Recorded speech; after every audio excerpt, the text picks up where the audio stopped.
Hello friends, நம்ம என்ன பார்க்க போகிறோம் அப்படின்னா, அனாயினிஸ்டில் படிக்கிற நவம்பர் டிசம்பர் 2025 ஸ்டூடெண்ட்ஸ் உங்களுக்கான செமஸ்டர் வந்து மென்ஷன் பண்ணியிருக்க அதே டேட்டில் வந்து ஸ்டார்ட் ஆகும் அப்படிங்கிற மாதிரி நிறைய ஸ்டூடெண்ட்ஸ் வந்து டவுட் கேட்டுட்டு இருந்தாங்க. அதே மாதிரி டைம் டேபிள் வந்து எப்போ வரும் அப்படிங்கிற மாதிரி நிறைய ஸ்டூடெண்ட்ஸ் வந்து கமெண்ட் பண்ணிட்டு இருந்தீங்க. ஸோ அதுக்கு வந்து எனக்கு தெரிஞ்ச இன்ஃபர்மேஷனை நான் உங்களுக்கு ஷேர் பண்ணுறேன். ஸோ அங்கே இருக்கலாம் போகலாம்.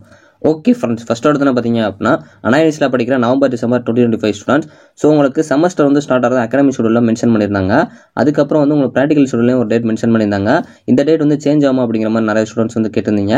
ஸோ மோஸ்ட்லி பார்த்தீங்க அப்படின்னா உங்களுக்கு academic schedule and practical schedule ரெண்டுலேயுமே பார்த்தீங்க அப்படின்னா சேம் டேட் தான் மென்ஷன் பண்ணியிருக்காங்க.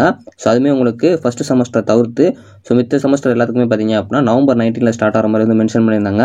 ஸோ அப்படிங்கிறப்போ உங்களுக்கு அந்த டேட்டில் தான் மோஸ்ட்லி பார்த்தீங்க அப்படின்னா 95% வந்து உங்களுக்கு கண்டிப்பாக அந்த டேட்டில் தான் ஸ்டார்ட் ஆகும். ஸோ அதனால் வந்து இந்த எந்த ஒரு சேஞ்சஸுமே இருக்க சான்ஸே இல்லை. ஸோ அப்படின்னா டைம் டேபிள் எப்போ பப்ளிஷ் ஆகும் கேட்டிங்கன்னா, நம்ம எக்ஸ்பெக்ட் பண்ணது இந்த வீக்கில் வரும் அப்படிங்கிற மாதிரி எக்ஸ்பெக்ட் பண்ணோம், பட் வரல. ஸோ கண்டிப்பாக மோஸ்ட்லி நெக்ஸ்ட் வீக்கில் வரதுக்கு நிறைய சான்ஸ் இருக்குது. ஸோ இது எதனால் அப்படின்னா, டிஸ்டன்ஸ் எஜுகேஷனுக்கு அவங்களோட டைம் டேபிள் வந்து பப்ளிஷ் பண்ணாங்க. ஸோ அந்த டைம் டேபிளில் நம்ம பார்க்குறப்போ ஒவ்வொருக்குமே பார்த்தீங்க அப்படின்னா நவம்பர் 10 அப்படின்னா நவம்பர் 9 எக்ஸாம் அவங்களுக்கு ஸ்டார்ட் ஆகுது. ஸோ அதனால் அவங்களுக்கு பார்த்தீங்க அப்படின்னா இந்த டைம் டேபிள் வந்து எனக்கு தெரிஞ்ச வரைக்கும் ஒரு 2 வீக்ஸ்க்கு முன்னாடி பப்ளிஷ் ஆயிடுச்சு. ஸோ உங்களுக்குமே மோஸ்ட்லி வந்து அப்கமிங்கில் டைம் டேபிள் பப்ளிஷ் ஆக அதிக சான்சஸ் இருக்குது. ஸோ ஃபஸ்ட் இயருக்கும் சேர்த்து தான் வந்து இந்த டைம் டேபிளில் மோஸ்ட்லி வந்து டேட்ஸ் வரும். ஸோ அதனால் வந்து டிலே ஆகுதா அப்படிங்கிறது தெரில, இல்லை சம்டைம்ஸ் வந்து தனியாக வந்து ஃபஸ்ட் இயருக்கு டைம் டேபிள் வரப்போதா அப்படிங்கிறது தெரியல. இப்போ நான் சொன்னது எல்லாமே என்னோட ஒப்பீனியன் தான். ஸோ ஏன்னா உங்களுக்கு டிஸ்டன்ஸ் எஜுகேஷனோட டைம் டேபிள்லாம் வந்து பப்ளிஷ் ஆயிருக்கு. ஸோ அப்படிங்கிறப்போ உங்களுக்குமே வந்து உங்களுக்கு ப்ராக்டிகல் ஷெடியூல்லையுமே வந்து அந்த எக்ஸாம் டேட்ஸ்லாம் வந்து மென்ஷன் பண்ணி தான் சொல்லியிருக்காங்க.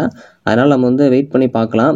சம்டைம்ஸ் ப்ராக்டிகல்ஸ் முடிஞ்சதுக்கப்புறம் ஏதாச்சும் வந்து உங்களுக்கு டைம் டேபிள் பப்ளிஷ் ஆகுதா அப்படிங்கிறதையும் வெயிட் பண்ணி தான் பார்க்கணும். ஆனால் மோஸ்ட்லி பார்த்தீங்க அப்படின்னா நெக்ஸ்ட் வீக்கில் பப்ளிஷ் ஆகலாம். மேபி இன்னைக்கு கூட வந்து உங்களுக்கு டைம் டேபிள் வர சான்ஸ் இருக்குது.